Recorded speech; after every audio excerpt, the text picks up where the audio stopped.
Howdy y'all, Christi here with Little Salty Homesteader. Welcome back to my YouTube channel. It is a hot summer day, but I have a lot of garden tasks that I need to get done.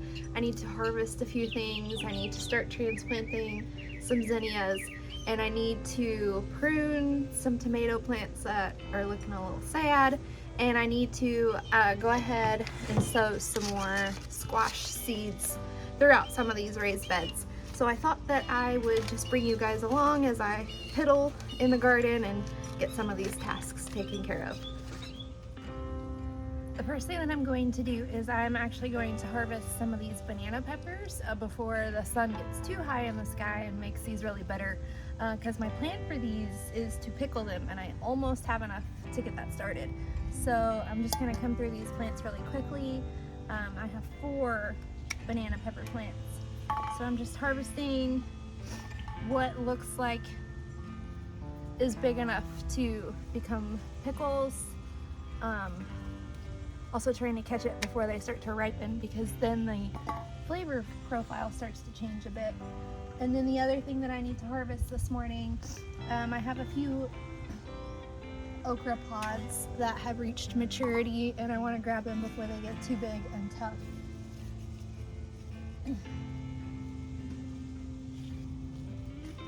All right, not too many bell peppers at the moment, but I have been kind of harvesting them almost every day. So let's go ahead. I don't see any okra in this bed that's ready, so let's run to the other bed.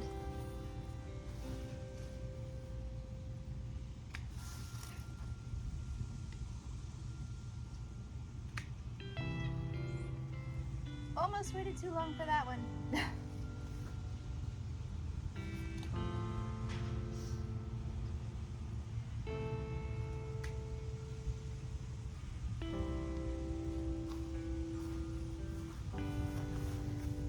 Okay, so right now I'm getting 3 or 4 pods a day, which is perfectly fine.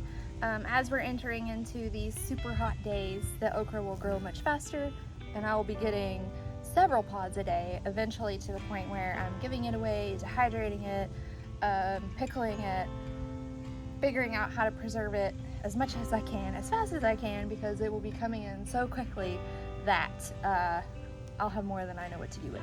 So I'm okay with this 3 or 4 pods per day. It does last long enough, you know, on the countertop until I have enough to be able to make something with.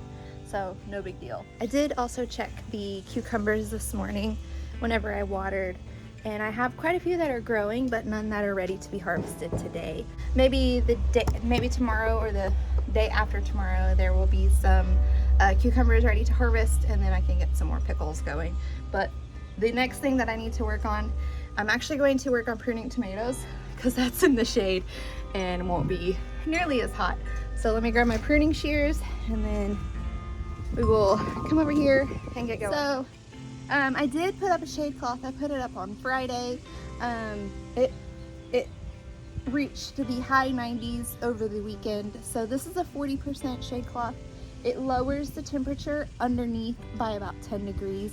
So hopefully that will boost tomato production a little bit more and kind of get us through the hottest part of the summer until it cools back down in the fall, and then I'll take it back down and hopefully we get more tomatoes. If we don't, I'm not super concerned about it. I do have 17 pints now of canned tomatoes, and then 2 bowls full of tomatoes that are completing the ripening process that will then need to be processed. So I definitely have some put back, although I would love to have a lot. So I'm going to start with this cherry tomato bed right here, because it does have quite a bit of spider mite damage.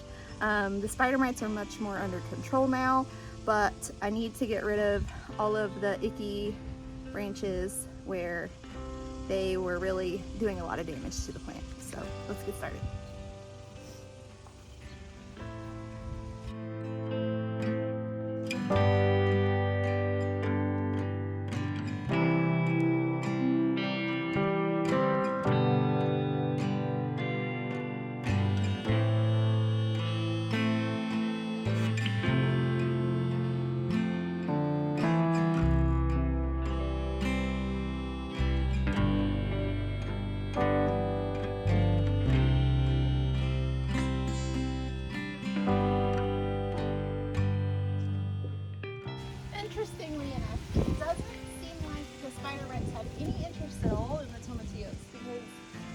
none of the tomatillo plants have any spider mite damage at all.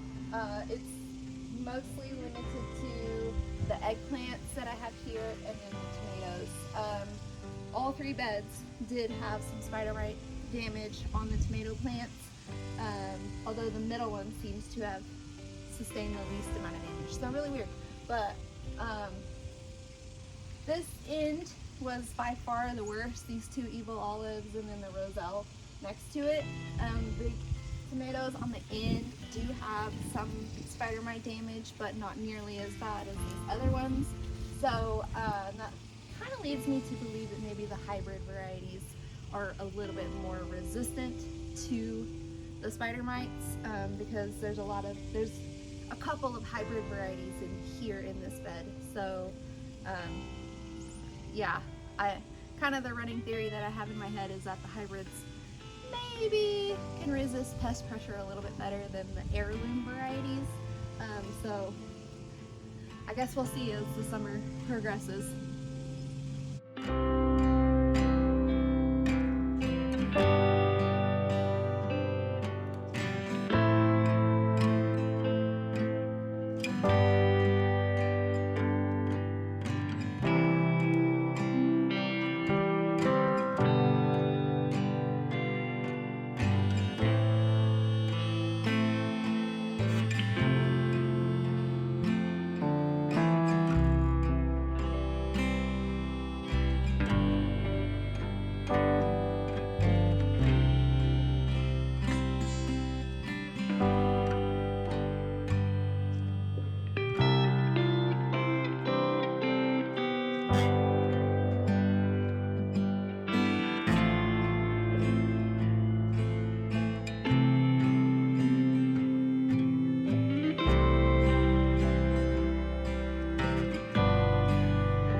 Okay, so one thing that I did want to show you guys really quick. This is pruned relatively well. I got a lot of the damaged branches off, but I still wanted to leave enough so that the plants would not end up with sun scald, even with the shade cloth.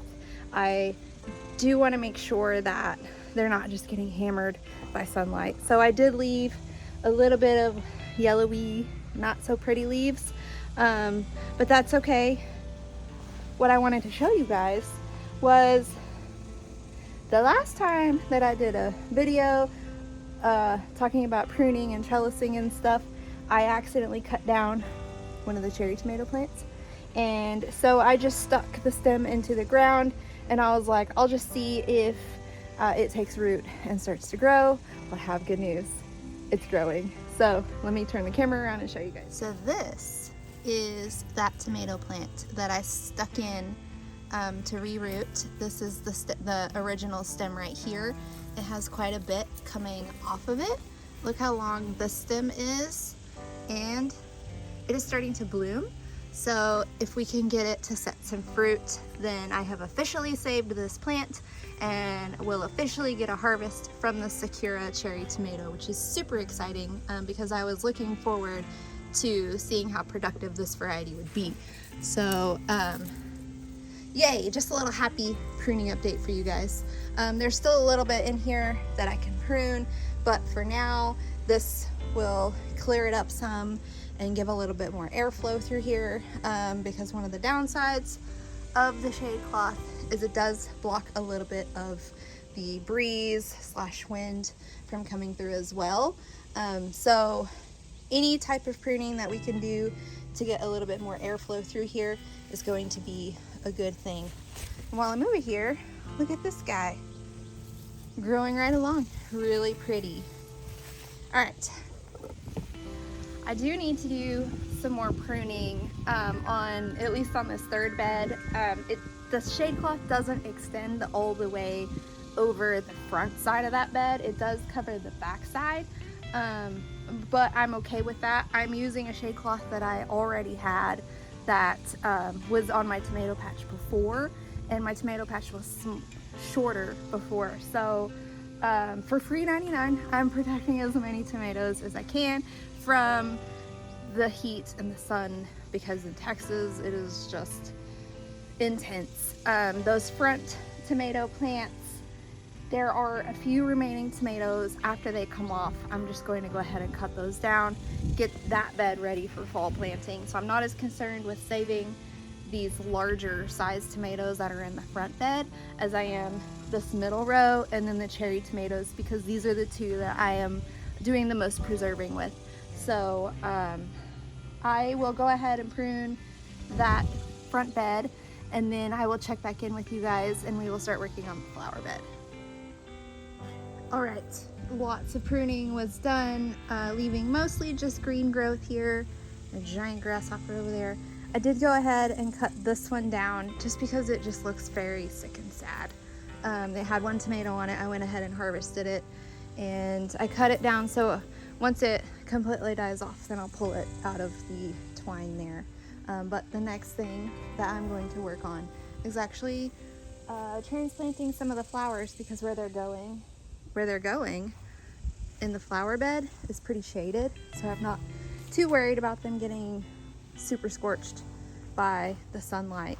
So what needs to be transplanted is actually the Benary's giant zinnias, and those are going to go along the back row, or sorry, along the back of this flower bed here. And while I'm in here doing stuff in the flower bed, I need to pull up a few plants because we're going to be putting a quite large stepping stone here eventually, and there's stuff that's just getting in the way, so I need to remove some stuff and then get those zinnias transplanted.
So some of them I have 4, and some of them I have 3, and one of them I have 2. So I'm just going to kind of space them out and get them planted. If you'll remember from earlier video, these are all going to be like a summer, fall color palette. So we have red, coral, purple, this is a rose, and then we have a wine, and then I think we have like a deep red over there as well that needs to come out. So these 4 are actually, I'm not sure. This is like I had extra seeds, so I just popped them in here. So I'll just plant them wherever and we'll see what happens with those. There is a wasp flying around here, so I'm trying not to tick him off. So, all right, let's get you guys moved around.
Okay, we have zinnias planted all the way down, except for in this space where we're going to be putting the large stepstone. You can kind of see the little babies there in the middle of the cilantro forest that is accidentally growing. And then we have here, and then there's one there. And then I put some in these containers that are in front of the greenhouse, just trying to get some more life and stuff going there, hopefully. Okay, the last thing that I need to do is I need to plant some squash really quick into the raised beds.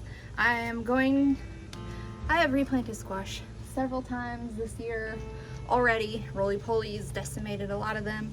I'm going to try again since it's not raining nonstop now. Hopefully they leave my seedlings alone. So I'm going to be planting the green tent scallop, yellow scallop, rondanis, which is like a round zucchini type, and then another black beauty plant. I'm going to put one in that bed, one in the bed that's down there, and then one in the front bed since there's a lot of stuff coming out of there, and then one in this back bed. The middle bed is still so full of tomatoes and tomato plants. I'm not going to be planting anything in there right now because it won't get any sunlight because the tomato plants are hogging it all. So I'm going to go ahead and take care of this really quickly.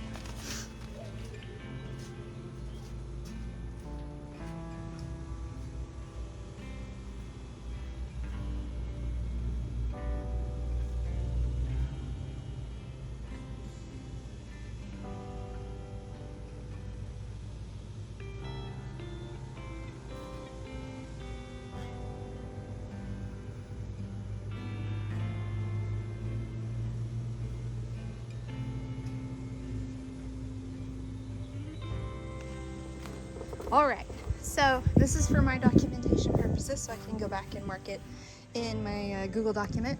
Black Beauty is planted in the bed closest to the greenhouse. So I'll go ahead and pull that packet.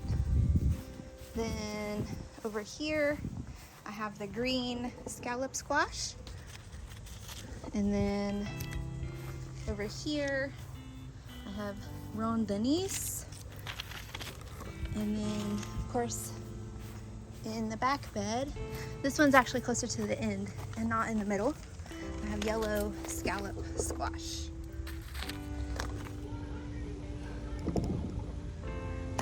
Okay, unfortunately, that is all the time I have for piddling right now, but I did get quite a bit done. Thank you guys so much for joining me today. If you liked this type of video where you get to see me doing actual garden maintenance, planting, all of those things, please feel free to like and subscribe and do all of those YouTube things.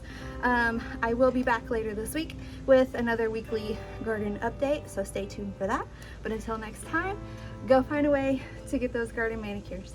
Bye!